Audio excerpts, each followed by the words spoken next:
All right. Are you ready? I'm ready. Okay. Are you ready? Do it. Let's do it. Let's start. Welcome. Okay, welcome. Welcome to Wholehearted Living with Valerie. And Benny. Woo! That was smooth. I That didn't was even great. have to look at the computer to know what I our know. title is. I actually did. My name is Benny, right? Hey, we are the podcast where normally we come to you with some topic about wholehearted living, and one person is surprised and the other person just contributes to the conversation. But today we are again doing something special. Yeah, we are having a special guest.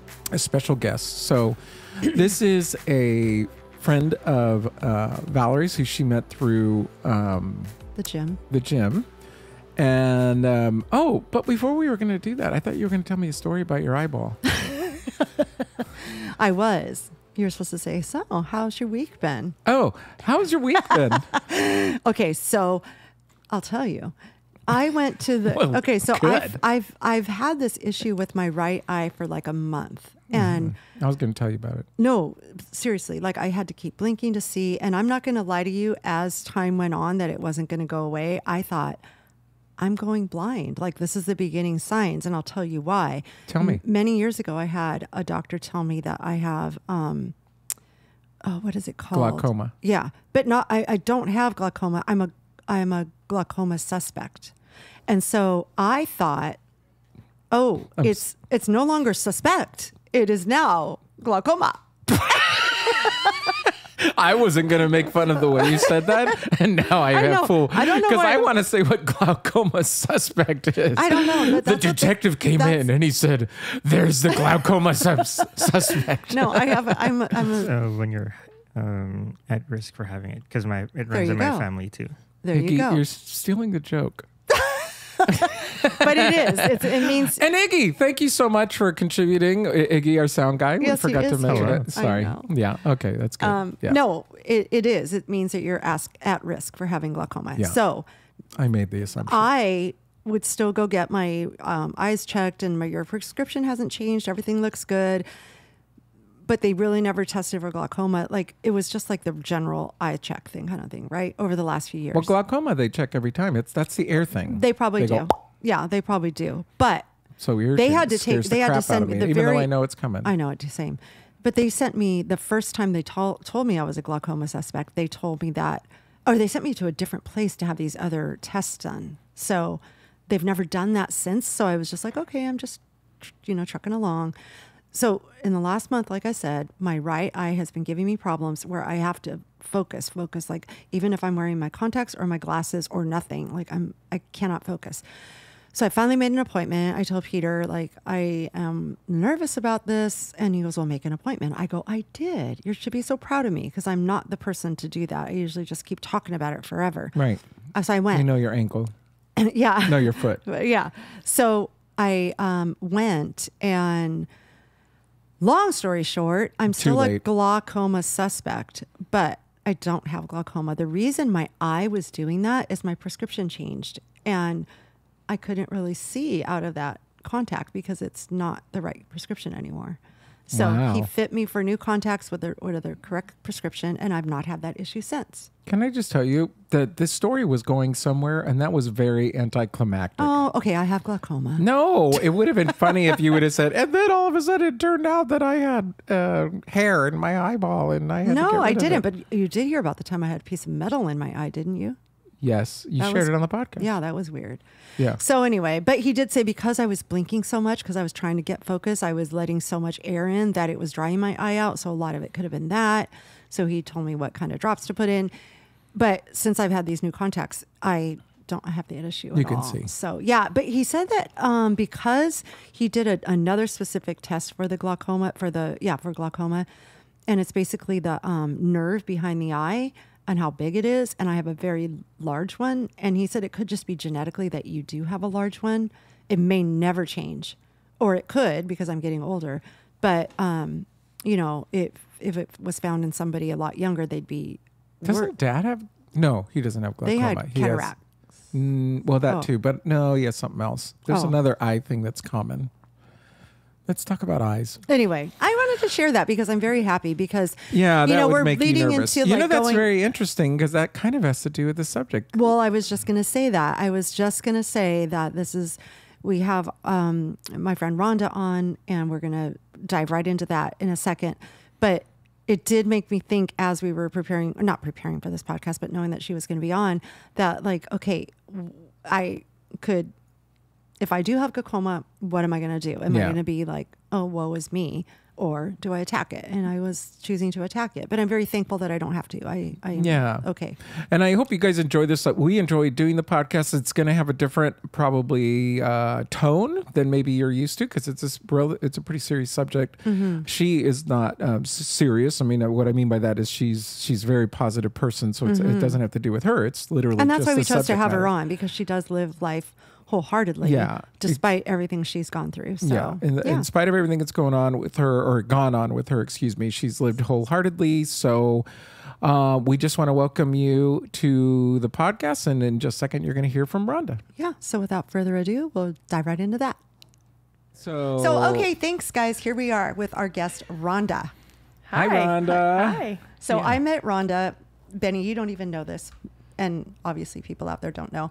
But I met Rhonda at the gym. And just to introduce why we're having Rhonda on is she's a breast cancer survivor. And watching you work out, watching your posts, I'm like, she is so inspirational. And the funny thing is I saw how inspirational you were on your posts and stuff.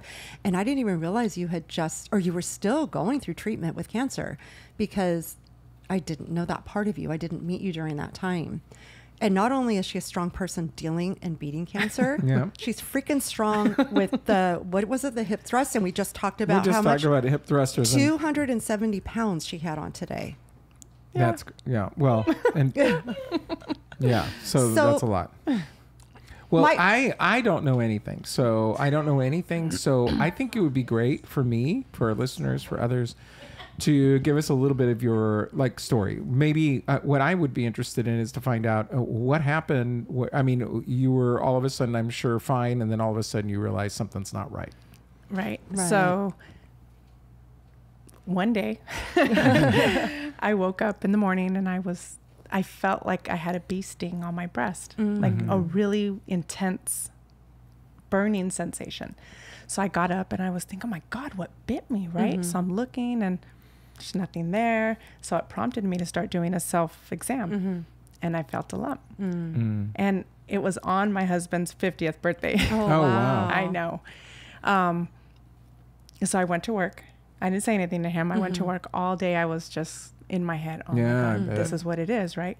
My mom had been diagnosed 5 years prior. Oh, I didn't know So that. that morning I was like, Mom, I felt this and I have this pain. She goes, well, breast cancer doesn't hurt. There's no pain associated with it, but you better get checked out. So I called and they wouldn't get me in right away. I tried calling the imaging center and they said, no, because you're coming in for something specific, like something's wrong. You have to go to your doctor, get an authorization. Referral and all that. Yeah. Welcome to America. Right? That's the way we do it. So in my gut, I knew already. So like that night I got home, we went to dinner. I got home and a funny story. I come downstairs and I have no shirt on, right? So my husband's like, hey. I was like, don't get excited. Don't get excited. Not where I'm coming down. It's not happening. I know it's your birthday, but That's funny. I was like, look, I need you to fill this. And then, so he's like, okay. Well, you need to go to the doctor. And I was he like, felt it. yeah. And so that kind of like, okay. As a husband, I'm curious, what happened when he says this? What does his face look like? scared, Yeah. just really scared. Like, oh, you better go get checked out. Yeah. And I was like, but I don't want to. I know. I don't want to know. And he was like, no, you need to. Okay. So I went to the doctor the next day and I'm nervously talking because in my gut, I knew it was the weirdest feeling ever. And so I'm watching her and she's like, I'm sorry. Because I'm nervously talking to her, trying not to cry. And I'm talking gibberish. I don't even know what I'm saying. And I look at her and she's like, I'm sorry. She's like, I'm counting. And I was like, what is she counting? Yeah. She was measuring. Oh. She was measuring, which I found out afterwards. Right. So when we were done, she goes, as soon as you leave here, as soon as you get in the parking lot, I want you to call for an appointment. So that was maybe Tuesday. Anyways, maybe it was the following Wednesday. I went in for a mammogram and an ultrasound. And the mammogram showed calcification. So basically, if you think of sparkly dust, what do you call that? Like pixie dust? Oh, yeah. Oh, right. Like glitter. Okay. Okay. So they said, imagine it's like glitter that they're seeing on the mammogram. They didn't see a mass. They saw the calcification, which was not normal. So then I went to the ultrasound and they saw something that didn't look normal either. So they sent me for a biopsy. So that was Wednesday. Friday, I had the biopsy. The following Wednesday, I had my diagnosis. Wow. So when I had the biopsy, I asked the doctor, I said, okay, you do this day in, day out. Like you see this every day. Yeah. This is your job. What does this look like to you? Yeah. What do you think? She says, well, it just depends how you process information. She said, 95% this is breast cancer. So I was like, oh, okay. Yeah. Do you tell And your how did husband, you- or what do you do at this point? Are you still waiting until He was for with sure me. diagnosed? He was, okay. He was with me, Good, yeah. Good. Yeah. He was with me. So it was more of like, I know he was scared, but quiet. Kind of, he's probably trying to process it. Because what goes through your head? Like, Yeah, I'm that's thinking, what I'm curious. I have a thyroid nodule right here. You can see this big, huge thing I have in here, and I've had to have several biopsies because it's not supposed to be there. Right. But it always comes back benign. But I'm not kidding you. Every time they do it, I'm like, okay, is this time they're going to come back and tell me something? So how did you process that? I wanted to be hopeful, but the fact that she said 95% was like, and because I had that feeling, I can't describe it. I don't know if you've ever felt anything and you just knew. Like, I don't know, it was just your gut telling you. Yeah. So it was just kind of like, well, I'm not going to completely freak out until we know for sure. And I was unnerved for sure for the next week until I got, well, that was Friday. I went Wednesday, they called me and it was like, we need you to come in. So of course they're not going to, if it was nothing, they would say, yeah. Yes. So I walk in the office and they had an oncologist there to kind of go over it with you. But as soon as I walked in, they had a diagram on the table. And the first thing I saw was cancer, like from the doorway. Wow. Because I walked in and I was like, what's going on? Okay, sit down. And for them, it's normal. It's like, okay, well, you have cancer. Yeah. And I'm like, yeah, in shock. Like I just sat there and I'm like, don't know what to, okay, well, how big is it? What stage is it? What's next? What's going to happen? Do I have to do chemo? And he was like, okay, hold on. But he was so good. Like he was so thorough and so informative. You know, I don't even want to say comforting because it was just kind of like, when he saw me starting to cry, he just went like this with the tissue box. Aww. Like, here. Yeah. And so I asked all the questions like, well, what stage is it? And how big is it? And is it? And what was your stage? Because I think I asked you before, but it's like 2, 3 or initially. So I forget what they call it, but pre-surgery, it was stage 1 is what they said based on the images. Okay. Stage 1, and then it was hormone fed, so ERPR positive, so estrogen, progesterone, positive, HER2 negative. So there's different types of breast cancer. It's not like a one size fits all. There's some are hormone fed, some are not hormone fed. And so he said, the nurse that was in there said, you have the good cancer. Yeah, like at the time, it's like, cancer's good. Cancer's cancer. Yeah. Like, how is this make any good? sense. Sure. You have the good murder. I mean, in terms of like, it's like, this doesn't happen. Yeah. This is So cancer's not good. Basically what that meant was they know what's feeding it. It's hormone fed, so they know how to treat it. There's some types of breast cancer that they don't know what's feeding it, so it's harder for them to treat. Got it. So that was how they determined it was the good kind of cancer. Right. So I asked all the questions, and I think it hadn't like really sunk in until it did while I was sitting there, and I lost it. I bet. Yeah. Yeah. And then it was a domino effect. And then your husband. And My then, husband, my daughter, my best friend. Yeah. I'm going to start crying. I'm sorry. Tissues. It's like, those, I can remember it like it was yesterday, and we're going on 6 years. So the nurse navigator that was there, she's also a survivor. Okay. So she was very that was helpful. Yes. Yeah. She just kept telling me, put it on your mirror with lipstick. This is temporary. So I was like, okay. Did you? I didn't like grasp it at that moment. I was just like, yeah. It's overwhelming. It's overwhelming. Yeah. It's shock. You think it's going to happen to everybody. Not that you're wishing it on other people, but it's not going to happen to me. right. Yeah. Yeah, you don't. It's got to be a lot. Yeah. Yeah.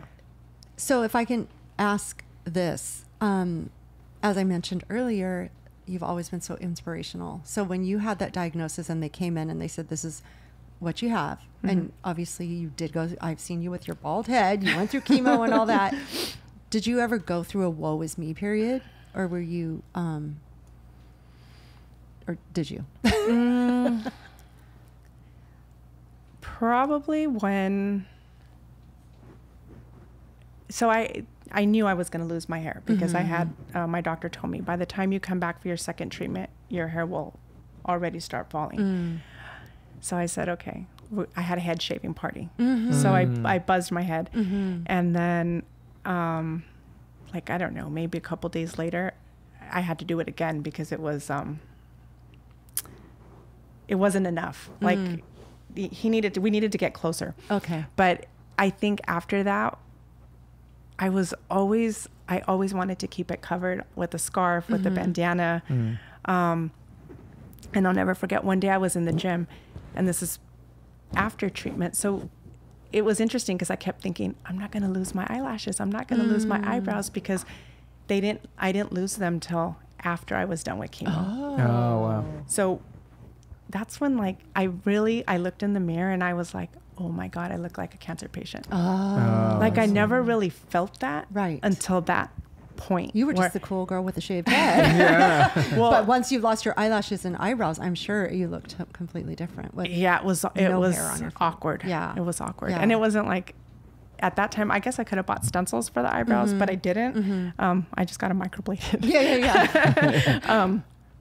But I went to the gym and I was on the treadmill, and it must have been cold because I had the hoodie on from my sweater, and we got on the treadmill, and I took my sweater off and I realized I'm running, right? And then all of a sudden I was like, oh my God, I don't have my bandana on. And I was like, people are staring, like, I was like, oh shit. Right. And it just took me a minute. And then the lady next to me, I think she realized that I was kind of having a little meltdown on the treadmill. Yeah. And she was like, you look great. Oh. And I was like, okay. And then I just let it go. Yeah. And then from that point on, I didn't cover it up anymore. That's Oh, wow. great. Yeah. That's great. So- I feel like, I don't know. I saw you bald. You look absolutely gorgeous. But I mean, I feel like I would probably cover my head all the time.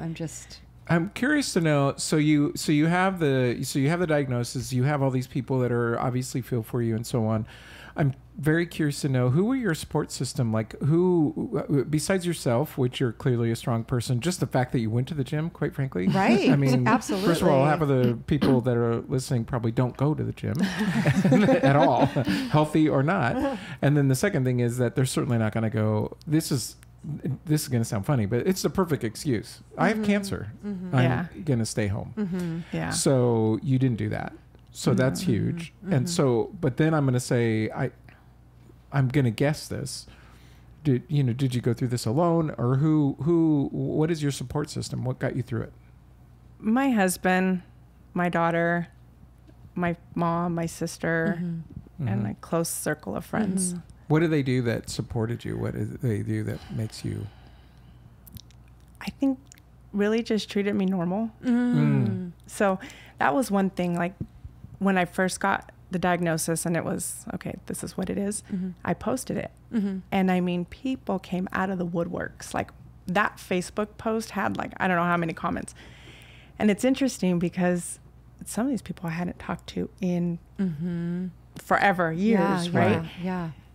And then after a while, they kind of all just went away. Yes. Sure. So it's like, but you did have, but I did put it out there so people knew, and I had a really good support system. But one thing I mentioned in that post was, I'm not doing this for pity. It's more for awareness. And throughout my whole journey, I did post about it, and every step of the way, you know, the head shaving party, chemo, I posted all, you know, my treatments, radiation, the burns, the scars, the surgeries. Yeah, there's a couple graphic things in there. Because once I realized, I think we were at the gym and you and a group of people were wearing all pink one time. And I think Fergiano was one of them. And I remember asking her later, like, why was you guys all wearing pink? She goes, oh, she battled cancer. And then I scrolled through your feed and I saw way back. And I was like, wow. Like, and that was one of the, like right away, just thought this girl is strong. And I didn't mean physically that you could do those hip thrusts, because for you to share all of that, like just the nakedness of it. And I don't, I'm you know what I mean? That was raw. It's raw. It's raw. It's and raw. it was It's very, real. very, it probably helped you. And I'm sure it helped people. Cause even for me, like, I was just like, wow, like if I have to go through this, I want to be like you. Well, and I'm curious why, I mean, where does this come from? The idea that I'm not, I can't remember the word you used. You didn't say victim. You said something else, but you were like, where did that come from? The fact that, I mean, pity. You said it's not self-pity. This is not, I'm not posting this for self-pity. I'm posting it for awareness. I'm curious where does that come from? Why wouldn't you, why wouldn't you want some pity party? Yeah. I mean, I'm not validating that behavior. What I'm saying is that it would just, this is one of those things that if you did, most people would go, okay. I get it. You know what I mean? But you didn't do that. Why? Where does that come from? I think I just didn't want people feeling sorry for me. And I don't know, that's a good question. Cause I think now thinking about it, it's maybe I didn't want to feel weak. Maybe I felt like I needed to feel strong to be able to fight. So I mean, even thinking back, like that was always the goal, like just keep going, keep going, which is why I was in the gym. I had to keep my routine. Work. I only took time off of work on my chemo days. So I had chemo Thursday. I had a shot on Friday and I felt like crap the whole weekend. And then I was back to work on Monday and then back in the gym like the following Wednesday, Thursday. A week after treatment, I was back in the gym. So it was like, I don't know. I think it just probably kept your normality going, right? Like your schedule, like you didn't feel like, I don't know. For me, I feel like it would just be more like I'm a normal person. I'm still going to do my thing when I can do my thing. Well, and I think it's great. I'm kind of asking you because of our listeners. There are a lot of us who have gone through a lot less and thrown pity parties. And so I'm curious to where that comes from. I'm wondering also, I mean, I've already asked you, so that what you're saying is great. I wonder about you. I don't know if you're a person of faith. I don't know if your folks are people that didn't allow you to throw pity parties, or I don't know. I bet you it comes from somewhere. Just the mere fact that you were even going to the gym. We already mentioned that even pre-cancer, that's a big deal.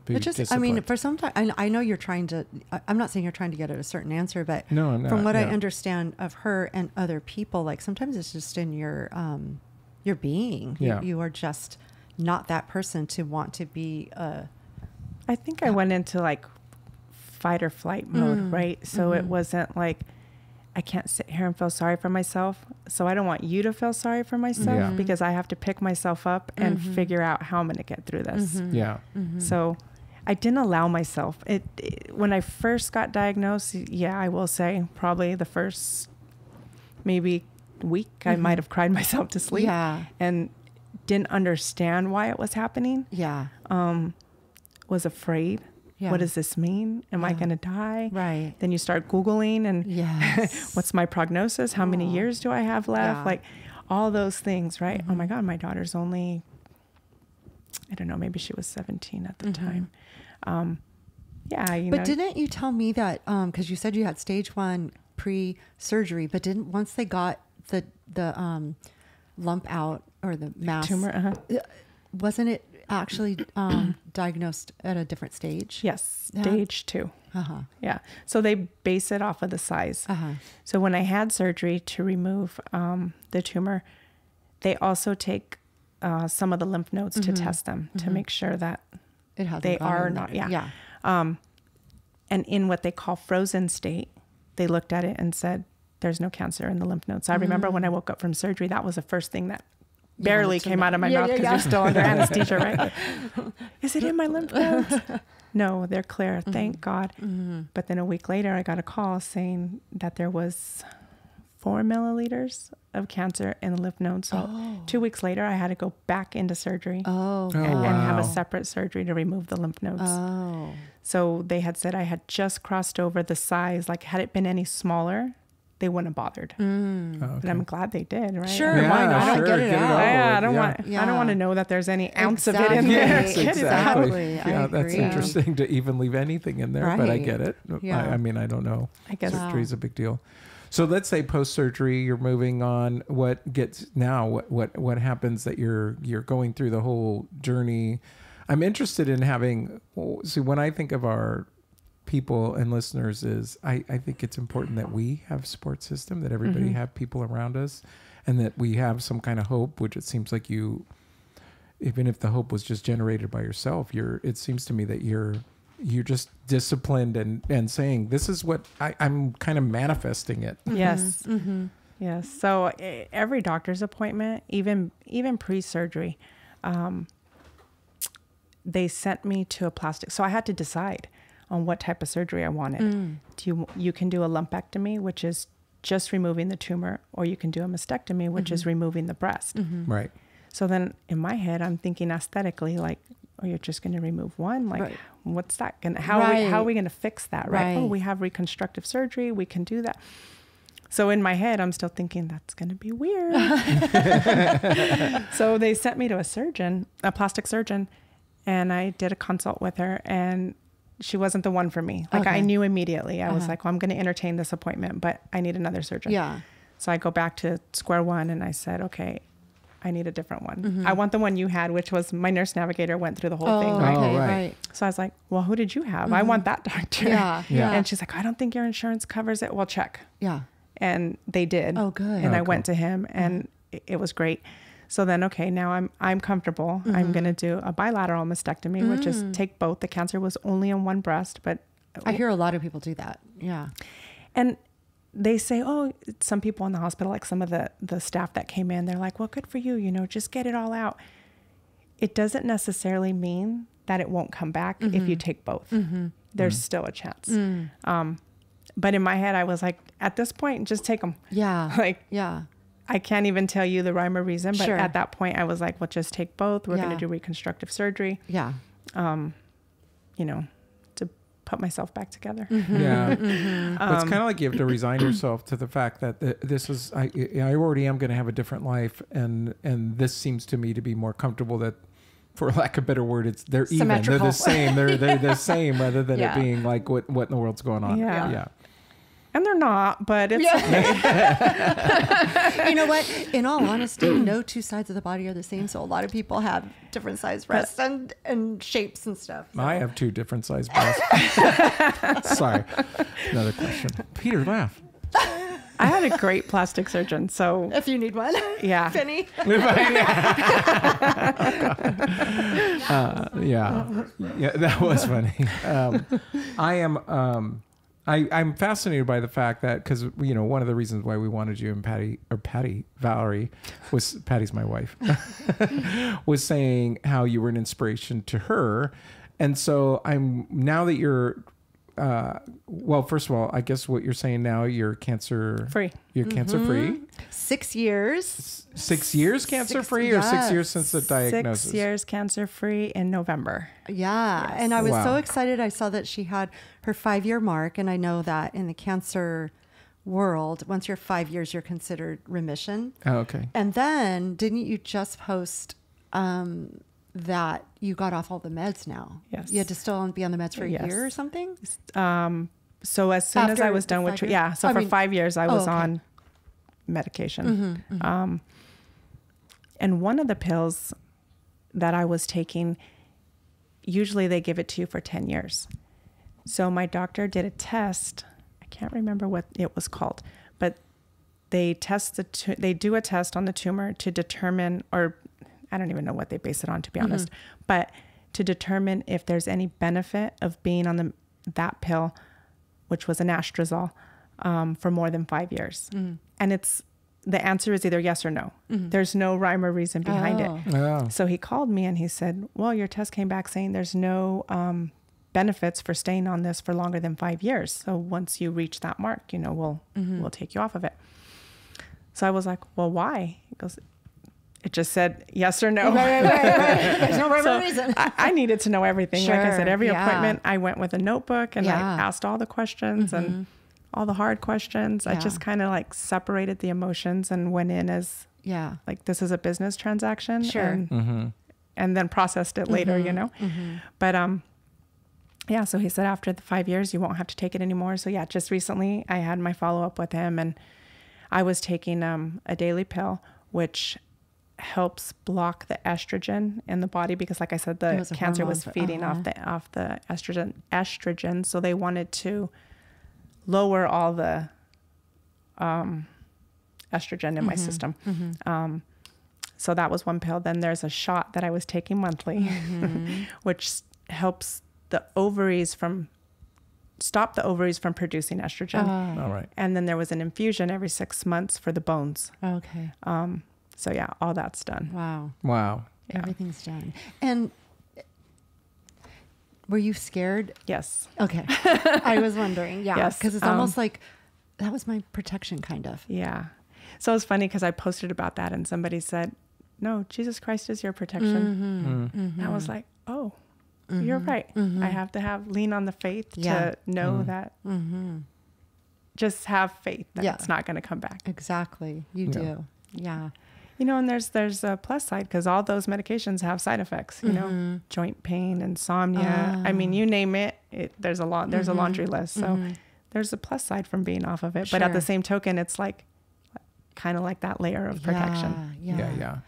That's true. Well, I'm very fascinated in your story. I'm thinking one thing, you just mentioned faith at the very, very end here. And as I'm looking at your journey. So if I'm going to summarize it, one thing that was really helpful for you was maintaining routine, even in the middle of this very, very difficult thing, like keeping your routine, being treated normal. So that's helpful for people who are talking or have a friend or whatever. Now, granted, every patient is probably different in what they would need or whatever, but for you, it was super helpful to be treated normal. Right. That's what I'm getting, right? Yes. It reminds me of mom when I changing the subject, but my mom, her mother died when she was young, and she always says that one of the things that she really wanted to talk about was the death of her mom, because for her that's what she was going through, but everybody tried to protect her and do different things, and she couldn't be herself. And so it's like for you, it's like, no, I just want to live normal life. And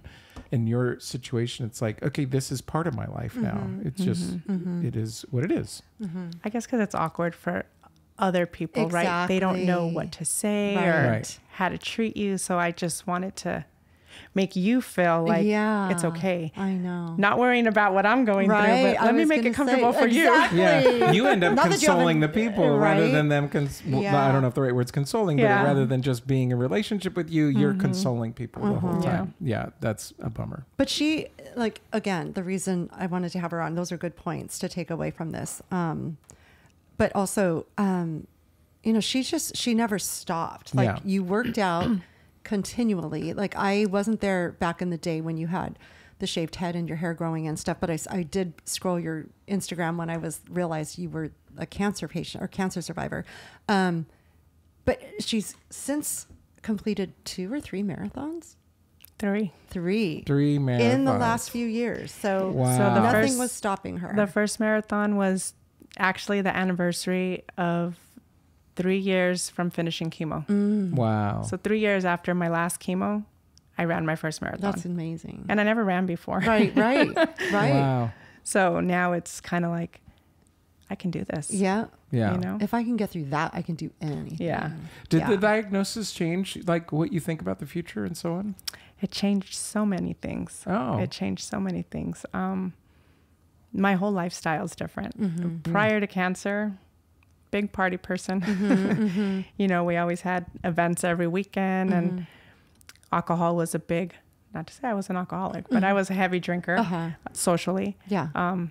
That stopped. I even stopped drinking for a few years. And so now it's just really very casual, but I have to be careful. So that was one of the conversations I had with my doctor was, you want to keep your glycemic levels low, because I hate to say sugar feeds cancer, but it does. They worry about the sugar. And so even fruit, like it was interesting. Don't have fruit on an empty stomach. If you're going to don't consider fruit as a snack, have your fruit with your meal because the fruit spikes your sugar. So just all these things I've learned along the way, but like my whole lifestyle changed and it's just in a positive way. Yeah. Yeah.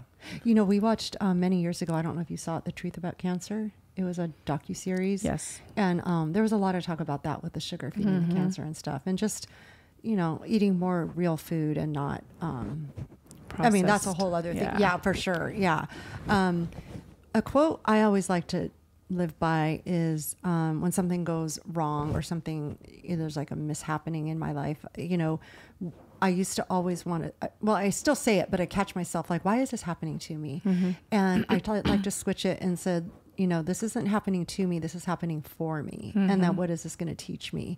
And so I feel like that you kind of live that way, because I don't feel like you sat in that bubble of why is this happening to me? You were just like, okay, this is happening and this is what we're going to do to get out of it. Yeah. Yeah. So you mentioned faith too. So that was a big part of it. I had a friend that invited me to service right at the beginning when I first got diagnosed. And that was huge. That played a huge role in getting through it all. That's and, great. you know, now like I listen to a lot of podcasts and stuff, and it's funny because they talk about baby Christians and they say how when you're first, I don't want to say first believer, but when you're first starting out, right? Like you start seeing all these things that, wow, this happened and wow. And then the longer you're in it, the harder it is to see it because I don't know the reasoning behind it, but yeah, you're more accustomed. It seems it becomes more natural, right? And so it's like it's less surprising, for lack of a better word, right? So was it after the first surgery? Because I had 5. Oh gosh. After the first surgery, I remember I would just pray at night when I couldn't sleep. I would just pray and pray and pray. And I kid you not, I was asleep and I woke up to a man's voice saying, have strength. Oh. And I was like, was it your husband? No, I was sleeping downstairs by myself my on the recliner because I couldn't, after surgery, I couldn't lay flat. Yeah. And I like opened my eyes and looked around like, what the, okay, why is he telling me to have strength? So then my mind started going like, this isn't over. Like something more is coming. But then that's when I found out that I had to go back in for surgery for the lymph nodes. So it was interesting. So my mom, the next day, I told her about it. She goes, what time did this happen? And so I was like, oh, whatever time it was. I don't remember, like 3 or 4 in the morning. She goes, because I was praying the rosary. Oh my gosh. Wow. Yeah. Oh, that gives you the chills. Yeah. So yeah, faith played a big role and still does. Yeah. Yeah. Yeah, for sure. Yeah. I think hope, you know, faith brings hope. Or at least I hope it does, you know, for most people. And hope is something that we're bent to have. We need hope to live. If you don't have hope, it's like you wake up every morning and you're just thinking everything's going to go bad. Right. So for you, that's a really cool thing to hear. And it's a great way to live wholeheartedly because we need to have hope that things are going to, I don't know what the right words, things are going to get better because, but I'm just looking at my husband and he has tears in his eyes. But just that life is going to be good. Yeah. Yeah. I think it's a big deal. Yeah. Yeah. Now I'm going to get teary-eyed. Yes. No, it's, Wow. I feel like we could talk forever, but Yes. we try to keep these to about 40 minutes. So That went fast. I know it did. Is there anything that you specifically wanted to share, or are you good with where we are? I'm good. Yeah. Yeah. Okay. If there's anything that you thought, Yeah, I would anything really you like thought, to bring I this wanted to up. bring this up. I wanted to say that. Yeah. Well, one thing I did want to share, because this just happened recently. One of the runners that I met recently posted, she's 16 years cancer free. Uh-huh. And she put this whole thing, I never really talked about it. I never shared about it. She kind of dismissed it because it was she thought like, well, it's just stage 1. Well, like, no, it's still cancer. Like it's still a disease, Anyways, I commented and I was like, amen, girl, 16 years, double digits. Congratulations. That's huge. Celebrate it. Enjoy your life, on and on. Right. And she says, I see you celebrate all your milestones. And it's because of you that I had the courage to even share that Yeah. one. Oh. Wow. Yeah. So I was like, makes me cry too. that's part of the reason why I share a lot of what I do, because you don't know who you touch Exactly. and what it does for someone else. It's, again, like I said, it's not for pity. It's not like, oh, look at me, I could hip thrust 200 and how many pounds? 270. You did the math quick. No, I used this. I was telling him what you did. So I was, anyway. Yeah. But yeah, so just, if I could just help that next person, it's huge, so Yeah. to be able to be vulnerable and raw with my story, it's Yeah. You don't know. It's good. It helps me who too, you're you know gonna what I mean? That's right.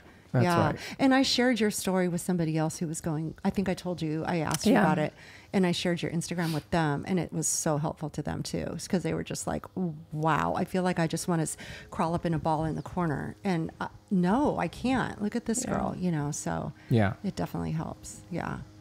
Well, you're an inspiration. Thank you so much Yeah. for coming on. Thank you, Rhonda. Thank you for having me. I'm so glad you were here. Yeah, really, really glad you're It was here. fun to hear more about her story. Yeah, thank you. Oh, what's your Instagram handle?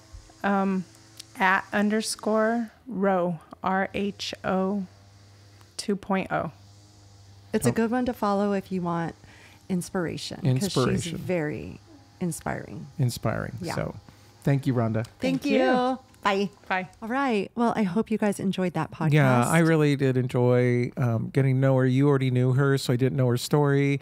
So to kind of hear her story, I love the fact that she talked about, we all need people. So she had all of these people around her.